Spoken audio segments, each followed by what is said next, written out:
Hi hello வணக்கம், வாழ்க வளமுடன். இந்த வீடியோவில் கல்யாண வடக குழம்பு தான் பார்க்க போகிறோம். வாங்க வீடியோக்குள்ளே போகலாம். வடக குழம்புக்கு தேவையான பொருட்கள்: நல்லெண்ணெய் ஒரு 4 ஸ்பூன் ஊற்றி நல்லா சூடானதுக்கப்புறம் என்ன பண்ணணுன்னா, நம்ம குழம்போட ஹீரோவே இந்த வடகம் தான். இந்த வடகத்தை போட்டு நல்லா பொரித்து எடுத்து வச்சுக்கணும்.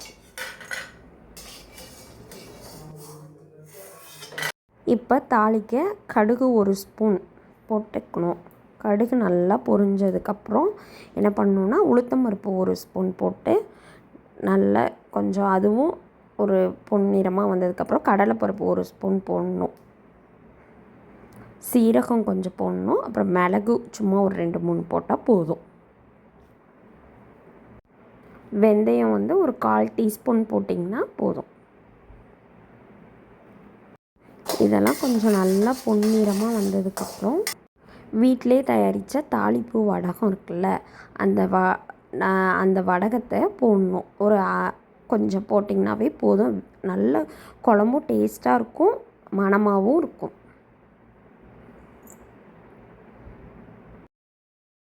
அந்த வடகமும் நல்லா பொரிஞ்சதுக்கப்புறம் உரித்து வச்சுருக்க 10 பல் பூண்டு, சின்ன வெங்காயம் ஒரு 15 சின்ன வெங்காயத்தை நல்லா தோல் உரித்து கழுவி எடுத்து வச்சுக்கணும். அதை நான் குட்டி குட்டியாக கட் பண்ணி போட்டால் இன்னும் நல்லாயிருக்கும். இதையும் போட்டு நல்லா வணக்கணும். வணக்கும் போது கொஞ்சம் லைட்டாக உப்பு சேர்த்துக்கிட்டிங்கன்னா வெங்காயமும் சீக்கிரம் வணங்கிடும். ஒரு பெரிய வெங்காயம், சின்ன வெங்காயம் 15 சின்ன வெங்காயம், ஒரு பெரிய வெங்காயத்தை குட்டி குட்டியாக கட் பண்ணி போட்டிருக்கேன்.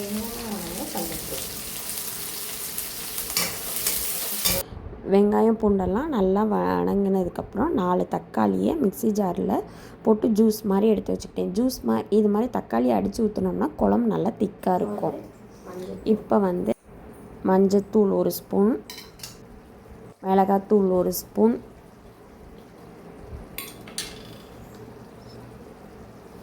சாம்பார் தூள் 2 ஸ்பூன் போட்டிருக்கேன். இப்போ ஓகேவா, 2 ஸ்பூன் போட்டிருக்கேன். கொத்தமல்லி தூள் 3 ஸ்பூன் போட்டிருக்கேன். அப்போ தான் நல்லா குழம்பு வாசமாக இருக்கணும் அப்படிங்கிறதுக்காக. அந்த பொடியெல்லாம் நல்லா கரையணும்ல, அதனால தான் கொஞ்சம் நல்லா கிளறி விட்டுக்கிட்டே இருப்பேன். இப்படி கொஞ்சம் நல்லா கொதிக்கும்ல, இப்போ நம்ம கெட்டியாக கரைச்சி வச்சுருக்கோம் புளி. அந்த புளி தண்ணியை இதில் ஊற்றிக்கணும். ஊற்றி ஒரு 2-3 நிமிஷம் கொதிக்க வச்சிங்கன்னா போதும்.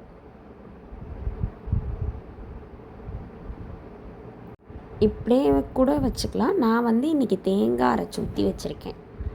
வேணும்னா தேங்காய், கொத்தமல்லி, வரமிளகாய் 3ஐயும் மிக்சியில் போட்டு நல்லா அரைச்சி பேஸ்ட் மாதிரி இந்த குழம்புல ஊற்றிக்கலாம். தேங்காய் ஊற்றினா புளிக்குழம்பு இது ஒரு டேஸ்ட்டு தரும். ஓகேவா, அதுக்காக நான் தேங்காய் ஊற்றி போட்டிருக்கேன். இப்போ வீட்டிலே அரைச்சி வச்சுருக்கோம்ல, ஆல்ரெடி வீடியோவில் போட்டிருப்பேன் புளிக்குழம்பு பொடி, அது ஒரு 2 ஸ்பூன் ஆட் பண்ணிக்கிறேன். 1 ஸ்பூன் அல்ல 2 ஸ்பூன் ஆட் பண்ணிக்கலாம். வெறும் தேங்காய் போடலை அப்படின்னா இவ்வளோ பெரிய பீஸ் வெல்லம் போட்டுக்கலாம். நான் தேங்காய் போடுறேன், அதனால் நான் கொஞ்சமாக வெல்லம் ஆட் பண்ணிக்கிறேன். இப்படி நல்லா புளிக்குழம்பு கொதிச்சுட்டு என்ன பண்ணுவோம்னா கொஞ்சமாக வெல்லம் ஆட் பண்ணிக்கலாம். வெல்லம் போட்டுவிட்டு ஒரு 2 நிமிஷம் நல்லா கொதிக்க விடணும். இப்போ நம்ம அரைச்சி வச்சுருக்க தேங்காய் பேஸ்ட்டை ஊற்றி நல்லா கிளறி விட்டுட்டு அதுக்கப்புறம் என்ன பண்ணணும்னா ஒரு 2 நிமிஷம் கொதித்ததுக்கப்புறம் நம்ம குழம்போட ஹீரோ அந்த கல்யாண வடகம் இருக்கு இல்லையா, வறுத்து எடுத்து வச்சுருக்கோம்ல, இந்த வடகத்தை இந்த குழம்புல போட்டு இப்படி நல்லா கொதிக்கும். கொதித்ததுக்கப்புறம் இறக்கி வச்சுட்டு சூடான சாப்பாட்டில் இந்த குழம்பு ஊற்றி கடிச்சு காப்பில் வச்சு சாப்பிட்டா செம டேஸ்ட்டாக இருக்கும். நல்லா சமைச்சு ருசியாக சாப்பிட்டே பழகிடுவோம். வாங்க. டிஎம் பவன்ஸை லைக் பண்ணுங்கள், ஷேர் பண்ணுங்கள், சப்ஸ்கிரைப் பண்ணுங்கள்.